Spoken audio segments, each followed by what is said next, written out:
Hi friends, ഞാൻ മെക്സി. എൻ്റെ ചാനലിൻ്റെ പേര് me and my small world എന്നാണ്. Welcome to my channel.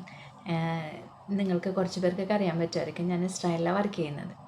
അപ്പം ഞാൻ ഇന്ന് സംസാരിക്കാൻ വന്നിരിക്കുന്ന ഒരു സബ്ജക്റ്റ് എന്ന് വെച്ച് കഴിഞ്ഞാൽ, നമ്മൾ ഇസ്രായേലിലെ കെയർ ഗിവിങ് ജോലിയാണ് ഞാൻ ചെയ്യുന്നത് കേട്ടോ. നമ്മളെ ഈ ഓൾഡ് ഏജ്ഡ് ആയിട്ടുള്ള ആളുകളെ നോക്കില്ലേ, പ്രായമായ അമ്മച്ചിമാരാ അപ്പന്മാരെയൊക്കെ നോക്കുന്ന ജോലിയാണ് ഈ കെയർ ഗിവിങ് ജോലി എന്ന് പറയുന്നത്.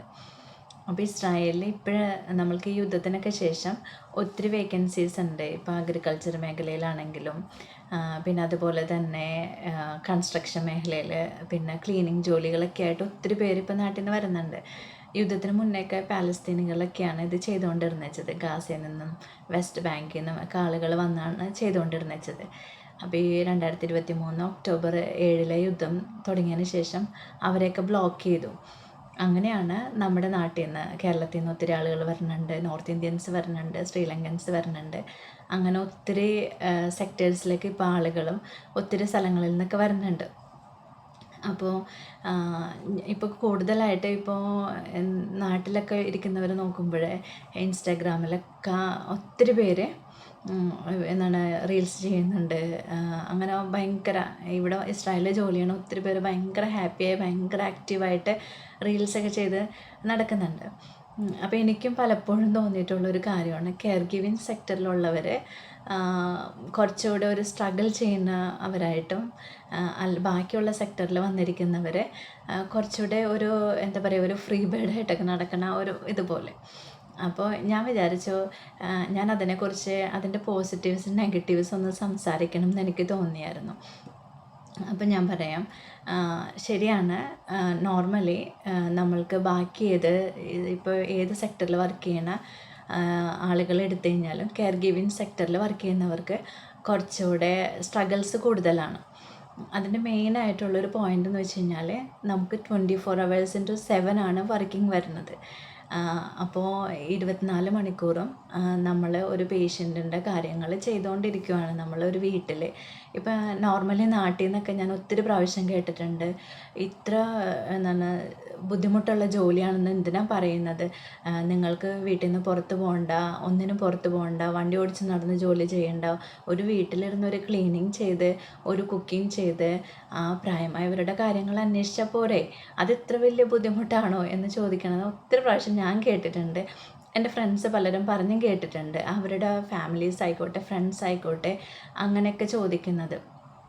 പക്ഷേ നമ്മൾ വിചാരിക്കുന്ന പോലെ അത്ര ഈസി ആയിട്ടുള്ളൊരു പരിപാടിയല്ല ഈ കെയർ ഗിവിങ് ജോലി എന്ന് പറയുന്നത്. ഒന്നാമത്തെ 80+ ഏജ് ഉള്ളവരൊക്കെയാണ് നോർമലി എല്ലാവരും നോക്കുന്നത്. അപ്പം നമുക്കറിയാമല്ലോ, നമ്മുടെ നാട്ടിൽ 80 വയസ്സുള്ള ആളുകൾ എന്നൊക്കെ പറയുമ്പോൾ അവരെ എത്രമാത്രം ടയേർഡായിരിക്കും, മാത്രം ഒരു ഫിസിക്കലി വീക്കായിരിക്കും എന്നൊക്കെ നമുക്കറിയാമല്ലോ. ഇവിടുത്തെ മനുഷ്യർ ഫിസിക്കലി ചിലപ്പോൾ വീക്കായിരിക്കാം, മെൻ്റലി അവർ ടയേർഡായിരിക്കാം. പക്ഷേ ഇല്ലേ, അവരെപ്പോഴും അവരെക്കുറിച്ച് ചിന്തിക്കുന്നത് അവരെ ഇൻഡിപെൻഡൻ്റ് ആണ്, അവർക്ക് എല്ലാം സ്വയം ചെയ്യാൻ പറ്റും, എല്ലാത്തിനും ഇപ്പോഴും അവർ കേപ്പബിളാണ്, അവരുടെ 50s അല്ലെങ്കിൽ 60s വിചാരിക്കുന്ന മൈൻഡുള്ളവരാണ്. അപ്പോൾ അവർ മെൻ്റലി ഓക്കെ അല്ല എന്നും ഫിസിക്കലി ഓക്കെ അല്ല എന്നും നമ്മൾക്കറിയാം. അപ്പോൾ അങ്ങനെയുള്ളവരുടെ കൂടെ നമ്മൾ ജോലി ചെയ്യുമ്പോൾ എന്ന് വെച്ച് കഴിഞ്ഞാൽ, നമ്മൾക്ക് ഇപ്പോൾ എന്ത് കാര്യത്തിനാണെങ്കിലും അവരുടെ ഒരു കോപ്പറേഷൻ, എന്തെങ്കിലും ഒരു പുറത്തേക്ക് പോകണമെന്ന് വിചാരിച്ചോ, അപ്പോൾ നമ്മൾ വെയിറ്റ് ചെയ്ത് അവർ ടൈം എടുത്ത് റെഡി ആവണവരെയൊക്കെ വെയിറ്റ് ചെയ്ത് നിൽക്കേണ്ടി വരും. നമ്മൾക്ക് ഒരു കാര്യവും കമ്പൽ ചെയ്ത് അവരെ കൊണ്ട് ചെയ്യിക്കാൻ പറ്റില്ല. അവരെത്രമാത്രം സമയം എടുക്കുന്നോ അതെല്ലാം നമ്മൾ ക്ഷമയാണ് ഈ കെയർ ഗിവിങ് ജോലിയിൽ അടിസ്ഥാനപരമായിട്ട് വേണ്ടത്. അപ്പം നിങ്ങൾ വിചാരിക്കും എനിക്ക് ഭയങ്കര ക്ഷമയുണ്ടെന്ന്. അങ്ങനെയല്ല, ഇല്ലാത്ത ക്ഷമ നമ്മൾ ഉണ്ടാക്കിയെടുത്താണ് നമ്മൾ ഈ ജോലി ചെയ്യുന്നത്. കാരണം വെച്ചാൽ ചിലപ്പോഴൊക്കെ നമുക്ക് ക്ഷമയുടെ നെല്ലിപ്പലക, അതിൻ്റെ നെല്ലിപ്പലകയൊക്കെ തകർന്നു പോകും. പക്ഷെ നമ്മളിങ്ങനെ കൂളായിട്ട് നിന്ന് അവരുടെ കൂടെ എല്ലാ കാര്യത്തിലും നമ്മൾ സഹകരിച്ച് കാര്യങ്ങൾ പറഞ്ഞു കൊടുത്ത്, നമ്മളൊരു ഡ്രസ്സൊക്കെ എടുത്തു കൊടുത്തു കഴിഞ്ഞാൽ, ഞാൻ കൂടുതൽ എൻ്റെ ഒരു ജോലിയിലെ കാര്യങ്ങൾ പറയാം കേട്ടോ. ഞാനിപ്പോൾ ഒരു ഡ്രസ്സ് എടുത്തു കൊടുത്തു എന്ന് വിചാരിച്ചോ, അപ്പം അത് ഇഷ്ടപ്പെടില്ല. പിന്നെ ആൾ പോയി എടുത്തുകൊണ്ട് വരുന്നത് ചിലപ്പോൾ നമുക്ക് പുറത്തിട്ടുണ്ടോ പോകാൻ പറ്റാത്ത ഡ്രസ്സൊക്കെ ആയിരിക്കും. അപ്പം നമുക്കത് അലോ ചെയ്യാൻ പറ്റില്ല. അങ്ങനെ നമ്മളിങ്ങനെ വെയിറ്റ് ചെയ്ത് നിന്ന് അങ്ങനെ ഇങ്ങനെയൊക്കെ എന്ത് കാര്യത്തിനും ഭയങ്കര ഇതായിരിക്കും.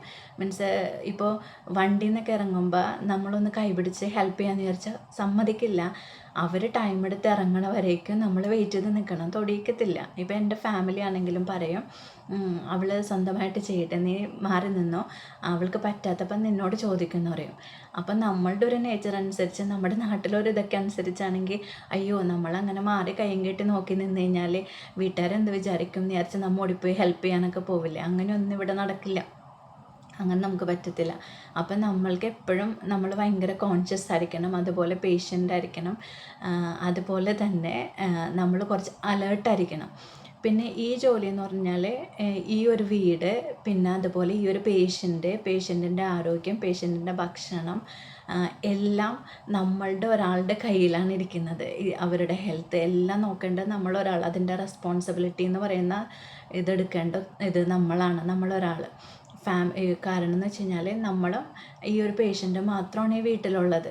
അപ്പോൾ ഫുൾ ടൈം നമ്മൾ അലേർട്ടായിരിക്കണം ഇവരുടെ എല്ലാ കാര്യത്തിലും. മറ്റു പുറമേ ഉള്ള ജോലികളെന്ന് പറഞ്ഞാൽ അവർക്ക് ഇപ്പോൾ ഒരു 8 മണിക്കൂറോ 10 മണിക്കൂറോ ആണ് ജോലി. ആ ജോലി കഴിഞ്ഞിട്ട് അവർക്ക് അവരുടെ വീടുകളിൽ പോകാം, അല്ലെങ്കിൽ അവരുടെ മീൻസ് അവർ താമസിക്കുന്ന ആ ലൊക്കേഷനിലേക്ക് അവർക്ക് പോകാം. അപ്പോൾ അവിടെ പോയി കഴിഞ്ഞാൽ പിന്നെ അവർക്ക് അവരുടെ ആ ജോലിയെക്കുറിച്ച് നാളെ ചിന്തിച്ചാൽ മതി, ഇന്നിനി ചിന്തിക്കേണ്ട കാര്യമില്ല. അവർക്ക് അവരുടെ ടൈം എൻജോയ് ചെയ്യാം, അവർക്ക് ഫ്രീ ആയിട്ട് വീട്ടിലേക്ക് വിളിക്കാം, ഫ്രീ ആയിട്ട് എവിടെ വേണമെങ്കിലും പോകാം. ആ ഒരു നൈറ്റ് അവർക്ക് അവരുടെ കമ്പനിയെക്കുറിച്ചോ അല്ലെങ്കിൽ അവരുടെ ജോലിയെക്കുറിച്ചോ ചിന്തിക്കേണ്ടതായിട്ട് വരില്ല. പക്ഷെ നമ്മളങ്ങനെയല്ല. നമ്മൾ രാവിലെ എഴുന്നേൽക്കുന്നു, രാത്രി കിടക്കുന്നത് വരേക്കും നമ്മുടെ മനസ്സും ഫുള്ളും ഈ ഒരു ഇപ്പം നമ്മൾ നോക്കണ ആ ഒരു അമ്മച്ചിയുടെ എംപ്ലോയറുടെ ആ ഒരു കാര്യങ്ങൾ മാത്രമേ ഉള്ളൂ നമ്മുടെ മൈൻഡ്. അതുപോലെ തന്നെ രാത്രി നമ്മൾ ഉറങ്ങുവാണെങ്കിൽ തന്നെ ഇപ്പോൾ എഴുന്നേറ്റ് നടക്കുന്നവരാണെങ്കിൽ നമ്മളെപ്പോഴും അലേർട്ടായിട്ടിരിക്കണം. ഇവർ വീഴോ ഇല്ലേ, എന്തൊരു ചെറിയ സൗണ്ട് കേട്ടാലും ഓടിപ്പോയി നമ്മളെ നോക്കണം. അപ്പോൾ നമ്മുടെ ഉറക്കം എന്ന് പറയുന്നത് എപ്പോഴും നമുക്കൊരു ഡീപ്പ് സ്ലീപ്പോ അങ്ങനെയൊന്നും നമുക്ക് ചിലപ്പോൾ കിട്ടിയെന്ന് വരത്തില്ല. അങ്ങനെ കുറേ സ്ട്രഗിൾസ് ഉണ്ട് നമ്മുടെ ഈ കെയർ ഗിവിങ് ജോലിയിൽ. പിന്നെ ഞാൻ പറയുന്നത് എൻ്റെ ഒരു എക്സ്പീരിയൻസും എൻ്റെ ഫ്രണ്ട്സിൻ്റെ ഒരു എക്സ്പീരിയൻസൊക്കെ വെച്ചിട്ടാണ്. ഇപ്പോൾ എല്ലാ ഇതിലും ഒത്തിരി ലക്കുള്ള ആളുകളുണ്ടാവും. ഇപ്പോൾ ഞാൻ അനുഭവിക്കുന്ന കാര്യങ്ങളെ അനുഭവിക്കാത്ത ഒരാൾക്ക് അതൊരു കഥ മാത്രമായിരിക്കാം. അതുപോലെ മറ്റൊരാൾ അനുഭവിക്കുന്ന ഒരു ഫ്രീഡമോ അല്ലെങ്കിൽ ഒരു വലിയ മീൻസ് ഇവിടെ അങ്ങനെയൊന്നുമില്ല. ചിലർ പറയും അങ്ങനത്തെ ജോലിയൊന്നുമല്ല, എനിക്ക് ഭയങ്കര ഈസിയാണെന്ന് പറയും. അത് അവരങ്ങനെ പറയുമ്പോൾ ഞാനത് അനുഭവിക്കാത്തതുകൊണ്ട് എനിക്കതൊരു കഥ പോലെ തോന്നും. കാരണം വെച്ചാൽ ഒരു 50 അല്ലെങ്കിൽ ഒരു 70% സ്റ്റൈലിലെ ജോലികളെല്ലാം ഒത്തിരി സ്ട്രഗിൾസ് നിറഞ്ഞതാണ്. കെയർ ഗിവിങ് ജോലി, ബാക്കി ജോലികളിൽ അവർക്ക് അവരുടേതായ ഒരു ഫ്രീഡം, ഒരു സ്പേസ് എല്ലാം ഉണ്ട് അവർക്ക്. പിന്നെ നമുക്ക് ഫിനാൻഷ്യലി നോക്കുവാണെങ്കിൽ ചിലപ്പോൾ കെയർ ഗിവിങ് ജോലിയിൽ നമുക്ക് സാലറി കൂടുതലുണ്ടാവാം, നമുക്ക് ബാക്കി കാര്യങ്ങളിൽ മീൻസ് ഒത്തിരി എക്സ്പെൻസുകൾ വരില്ല. കാരണം വെച്ചാൽ മറ്റ് കമ്പനികളിലൊക്കെ വർക്ക് ചെയ്യുന്നവർക്ക് അവരുടെ ഫുഡ് നോക്കണം, അവരുടെ അക്കോമഡേഷനുള്ള പേയ്മെൻറ്റ്, പിന്നെ അവരുടെ ട്രാവല് അതൊക്കെ ചിലപ്പോൾ കമ്പനി ചെയ്യണമെന്നില്ല, അത് അവർ തന്നെ എടുക്കേണ്ടി വരും. അങ്ങനെ അവർക്ക് ഫിനാൻഷ്യലി ഉള്ള സ്ട്രഗിൾസ് കൂടുതലായിരിക്കാം. പക്ഷെ മെൻ്റലി നമ്മൾ കെയർ ഗിവിങ് സെക്ടറിലുള്ളവർ ഒത്തിരി സ്ട്രഗിൾ ചെയ്യുന്നുണ്ട്. പിന്നെ നമ്മളായിട്ട് ചൂസ് ചെയ്തൊരു ജോലി നമ്മളത് എൻജോയ് ചെയ്ത് ചെയ്യുന്നു. ഇപ്പോൾ ഒത്തിരി ഞാൻ റീൽസൊക്കെ ചെയ്യണ ഒത്തിരി പിള്ളേരെ കാണാറുണ്ട്, ഭയങ്കര ഹാപ്പി ആയിട്ട്. ഇപ്പോൾ വന്ന ഒരു 1 ഇയർ അല്ലെങ്കിൽ 1 ഇയറിൽ താഴെയുള്ളവരൊക്കെ ഭയങ്കര ഹാപ്പി ആയിട്ടൊക്കെ ചെയ്യണത് റീൽസൊക്കെ ചെയ്യണ കാണാറുണ്ട്. അപ്പോൾ എനിക്ക് ഭയങ്കര സന്തോഷം തോന്നാറുണ്ട്. കാരണം നമുക്കറിയാം ഈ ജോലിയിലെ ബുദ്ധിമുട്ട്. അവർക്ക് കിട്ടുന്ന ഒരു കുറച്ചൊരു ഫ്രീ ടൈം, ഒരു 2 hours ആയിക്കോട്ടെ, ആ ഒരു ഫ്രീ ടൈമിൽ അവരെത്ര ഹാപ്പി ആയിട്ട് അവരെ തന്നെ ഹാപ്പിയാക്കി വെക്കാൻ ശ്രമിക്കുന്നു എന്ന് കാണുമ്പോൾ എനിക്ക് ഭയങ്കര സന്തോഷം തോന്നാറുണ്ട്. അങ്ങനെ വേണം നമ്മൾ. ഇപ്പോൾ എനിക്കെന്ന് വെച്ച് കഴിഞ്ഞാൽ ഒത്തിരി ഭയങ്കര കഴിവോ കാര്യങ്ങളോ ഒന്നും ഇല്ലാത്തത് കൊണ്ട് എനിക്ക് ആകെ ചെയ്യാൻ പറ്റുന്ന ഒരു കാര്യം ഈ സംസാരിക്കുക എന്നുള്ളത് മാത്രം. അപ്പോൾ അത് വെച്ചിട്ട് ഞാനിപ്പോൾ എൻ്റെ ഒരു ഹാപ്പിനെസ് കാണുന്നു. പിന്നെ നേരത്തെയൊക്കെയെന്ന് വെച്ചാൽ ഇപ്പോൾ യൂട്യൂബ് ചാനൽ തുടങ്ങണേക്ക് മുന്നേ ആണെങ്കിൽ ഞാൻ ഒത്തിരി പാട്ടുകൾ കേൾക്കുമായിരുന്നു, ഒത്തിരി സിനിമകൾ കാണുമായിരുന്നു. അങ്ങനെയാണ് ഞാൻ എൻ്റെ ഒരു ഹാപ്പിനെസ് കണ്ടെത്തിക്കൊണ്ടിരുന്നത് വെച്ചത്. പിന്നെ അതിൽ നിന്നൊക്കെ നമുക്കൊരു ഇപ്പോൾ ഒരു ടെൻഷൻസും കുറച്ച് സ്ട്രെസ്സും എനിക്ക് കുറച്ച് ഇഷ്യൂസൊക്കെ വന്നു കഴിഞ്ഞപ്പോൾ അതിലൊന്നും എനിക്ക് കോൺസെൻട്രേറ്റ് ചെയ്യാൻ പറ്റാതായി കഴിഞ്ഞപ്പോഴാണ് ഞാൻ വിചാരിച്ചത് എനിക്ക് സംസാരിക്കാം. എൻ്റെ ഒരു നേച്ചർ അനുസരിച്ച് എൻ്റെ സ്ട്രഗിൾസും കാര്യങ്ങളും ടെൻഷൻസും ഒക്കെ കുറയാനുള്ളൊരിത് സംസാരമാണ്. പക്ഷേ ഈ അമ്മച്ചിയുടെ അടുത്ത് നമുക്ക് സംസാരിക്കുന്നതിന് ഒരു ലിമിറ്റ് ഉണ്ടല്ലോ. അപ്പോഴാണ് ഞാൻ വിചാരിച്ചത് യൂട്യൂബ് ചാനലിൽ തുടങ്ങിയിട്ട് അതിലേക്ക് എൻ്റെ സംസാരങ്ങളെ കൊണ്ടുവരാമെന്ന് വിചാരിച്ചത്. അപ്പോൾ എനിക്കറിയണ ഞാൻ അനുഭവിക്കുന്നത് അല്ലെങ്കിൽ ഞാൻ കേട്ടിട്ടുള്ളതായിട്ടുള്ള ഈ കുറച്ച് കാര്യങ്ങളാണ് ഞാനിവിടെ ഷെയർ ചെയ്യുന്നത്. അപ്പോൾ ഇവിടെ ഇരിക്കുന്നവർക്ക് ചിലപ്പോൾ ഇതിൽ ഒത്തിരി തെറ്റുകൾ കണ്ടുപിടിക്കാനുണ്ടാവുമായിരിക്കും. അപ്പോൾ അതൊക്കെ സദയം ക്ഷമിക്കണം. ചിലപ്പോൾ ശരിയല്ല എന്ന് പറയുന്നവരുണ്ടാവും, ചിലപ്പോൾ ശരിയാണെന്ന് പറയുന്നവരുണ്ടാവും. ഞാൻ പറയുന്നതിൽ എന്തെങ്കിലും തെറ്റുകൾ ഇവിടെ ഇരിക്കുന്നവർക്ക് ഫീൽ ചെയ്യുന്നു. ഇസ്രായേലിൽ ജോലി ചെയ്യുന്നവർക്കൊക്കെ ചിലപ്പോൾ ഇത് കേൾക്കുമ്പോൾ അവർക്ക് എല്ലാവർക്കും ഇത് അക്സെപ്റ്റബിൾ ആവണമെന്നില്ല.